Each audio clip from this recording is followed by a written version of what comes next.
With all the incredible fantasy series over the recent years that have had their fair share of time in the limelight, receiving adaptations, movies, and more, there's always been one series that I've thought has remained sorely underrepresented. Lloyd Alexander's The Chronicles of Prydain can only be described as timeless, with its enchanting world, timeless themes, and above all, incredible characters resonating with people now for decades upon decades. I've absolutely adored this series over the years. While some people write it off as a children's novel, it has some incredible writing, humor, and moments here, and I truly believe that there's something here for everyone, regardless of age. However, after the mixed reception of the Disney film, which don't worry, we'll get to that later, the Chronicles of Prydain haven't seen much attention. So let's answer the question, what ever happened to the Chronicles of Prydain? Hi everyone, my name is Otto and welcome to Exits Examines. We'll be exploring the lives of people, companies, and more after their prime time has seemingly come to an end. If that sounds good to you, there's a like and subscribe button below. Now, we can't talk about the Chronicles of Prydain without exploring the man behind it, Lloyd Alexander, and a quick history of his background can give you a good idea of the influences that would go on to shape his world. Growing up in Pennsylvania during the Great Depression, he devoured books, teaching himself to read by age 4 and skipping multiple grades. He was especially inspired by Shakespeare, Dickens, Twain, and maybe most especially of all, King Arthur. Apparently, in interviews, he claimed that one of his earliest memories from childhood was his discovery that he could intensify the reading experience by finding something to eat that was representative of the story. So basically, if he was reading something like King Arthur, he had to eat and drink what the characters in that time would eat and drink, which I think is a really cool idea. Apparently, he seriously considered a career as a priest, but his family couldn't afford it and he went off to college, which he was quickly disillusioned by. After dropping out, he enlisted in the army during World War II and eventually would rise to staff sergeant. He wound up being stationed in France, where he got busy meeting his wife, studying French literature at the University of Paris, and translating poetry. Returning to the US with his new family, Alexander decided to pursue writing full-time, which proved to be a bit of a struggle. While most people know him for the Chronicles of Prydain, he actually wrote over 40 books in his lifetime, including histories, biographies, and translations. Eventually, he found his calling at the age of 40 when he wrote the fantastical novel Time Cat. And it's a weird book. Basically, it follows a cat and its owner through its 9 lives, but each life is in a different time and place across history. But even in these early writings, they showcase the hallmarks of his later works: strong characters, humor, and a heart. Alexander's World War II experience turned out to be pretty pivotal for his future as a writer. Stationed in Wales for training, he found himself surrounded by a rich culture that would deeply inspire him. The Welsh castles, folklore, and even the language sparked in him a lifelong fascination with mythology. This immersion in Welsh legends became, in his own words, part of the raw material for the books.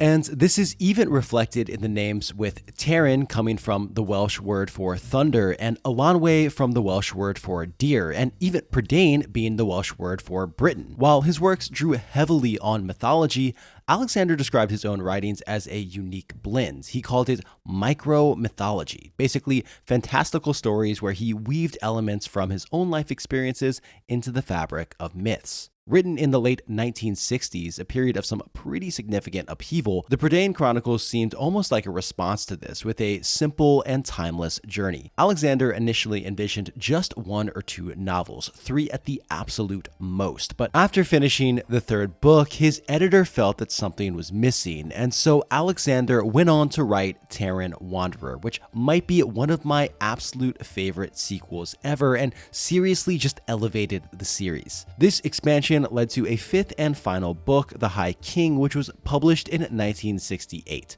The series was for the most part received extremely well and kind of put Alexander and the US on the map of the world of fiction, as most series before that had been written in the UK. So what's it all about? Well, the Chronicles of Prydain followed the adventures of Taran assistant Pigkeeper and his role in the war against the dark forces that threatened the lands. Taran grows from a brash child to a tired young hero gradually throughout the series without losing or violating the core of himself. The world of Prydain itself is steeped in ancient magic, prophecy, nobility, and heroes. You got your classic fantasy settings reminiscent of medieval Europe and castles and dense forests with fantastical elements like talking animals, witches, and other mythical creatures. But the world itself is really more of a backdrop for the real stars of the show, which is of course the characters. Like all of Alexander's works, the characters are just masterfully crafted and incredibly memorable, and this is all reinforced by his incredible dialogue, which seamlessly shifts between heartwarming moments and some pretty great humor. I mean, there are some truly incredible concepts in here that just crack me up every time I think about them.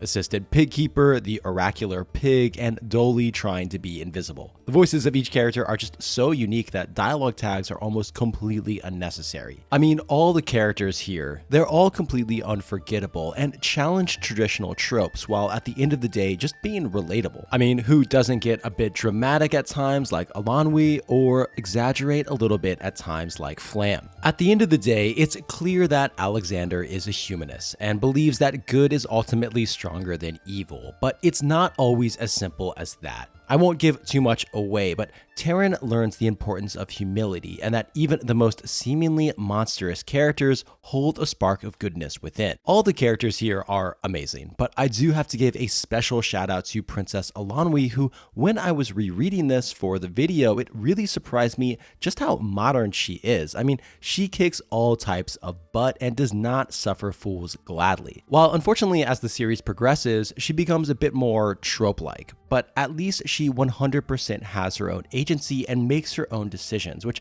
considering this was written in the 60s, is good stuff. Despite the medieval backdrop, the series tackles surprisingly modern themes. Taran's identity is shaped by his goals for the future, not just by tradition, and there are some pretty American ideals here. While the first book might feel more geared toward children, the series really matures along with its characters, and as I've mentioned before, Taran Wanderer took the series in a completely different direction, with the climax not being about fighting a big baddie, but rather learning humility, which is such an amazing inversion and deconstruction of the classic hero stories, especially considering that's what the first few books were seemingly going for. The High King was the culmination of the series' narrative arc, but writing it proved a huge challenge for Alexander, and he apparently became so emotionally invested in it that he cried when he reached the book's climax, where Taran grapples with a heart-wrenchingly difficult decision. Ultimately, the Chronicles of Prydain are a great blend of emotion and humor. The sentences are short and unadorned, but each one advances the story. You won't find any Tolkien-esque page-long descriptions here, but the books are between 200 and 300 pages each, and they pack an extraordinary amount of life and wisdom within them. Despite its age, the Chronicles of Prydain feels timeless, and this is no surprise because, for lack of a better word, it's just got this soul in it. Consistently ranked among the all-time best children's novels, the series stands as one of the most iconic and influential works of middle-grade fiction from the 20th century. Because Alexander refuses to talk down to his audience or shy away from tough subjects, there's something in here for everyone, no matter what age they are. For such a remarkable piece of literature, there was of course interest in adaptations, and the most famous of which was the infamous Black Cauldron by Disney. Now, the Black Cauldron is a unique film in Disney history, and it combines elements from the first two Prydain books, and the result is, well, a little weird. The characters feel a bit one-dimensional, and the plot rockets forward without giving us a chance to really connect with them. This makes more sense when you consider the film's troubled production. This was a time of soul-searching for the studio after the death of Walt Disney, and there was a lot of tension that began surfacing between the older generation of animators and the younger incoming generation during production. This led to a long list of creators coming and going, all with vastly different ideas for the direction of the movie, and as an aside, I was shocked that at one point a young Tim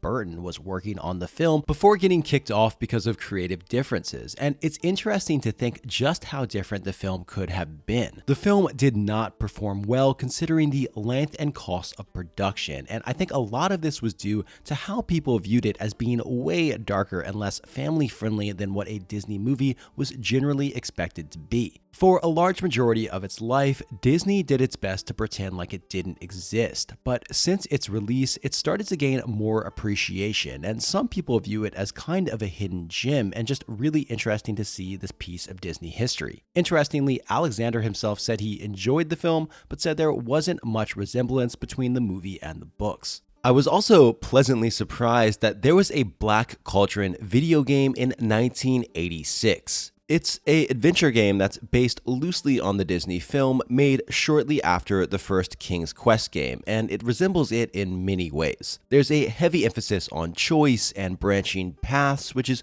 pretty cool to see in such an early game. So, for example, in the first part of the game, it accounts for if you successfully get Hinwen to the Fair Folk, or if you lose her along the way, it takes you in a totally different direction. The game looks great too, with nice little animations, and I really like Gurgi, who just cracks me up every time I see him. It is a shame that there aren't more games in this universe, because with all the really strong characters here, I think some type of Witcher-esque game would be really cool to see, so we can just hope. So the question remains, what happened to the series itself after the end of High King? Well, Alexander would go on to focus on other stories, some of which were excellent in their own right, such as Westmark. But there were other books he wrote in the universe, including The Foundling and Other Tales of Prydain in 1973, as well as a collection of 6 new short stories, which included a really cool reproduction of a map from the High King. They explore a time of birth before Terran, meaning they take place at least 15 years before the events of the first novel, and some familiar faces do show up. An expanded edition was published in 1999, adding 2 short stories, Cole and His White Pig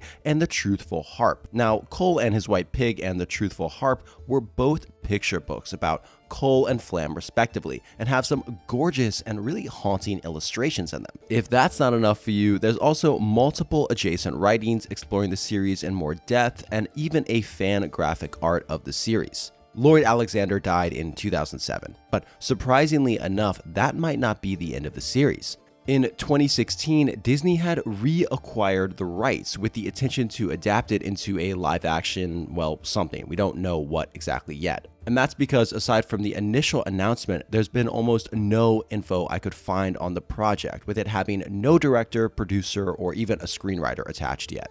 So it's very possible that since 2016, with some of the disastrous remakes of recent years, that this project has been put on hold, which may or may not be for the better. So whatever happened to the Chronicles of Prydain? Well, over the years, it hasn't faded into obscurity and instead become a cornerstone of children's fantasy. Sure, they might not be as widely known as some fantasy epics, but their legacy endures, and even the Disney film has garnered a cult following over the years.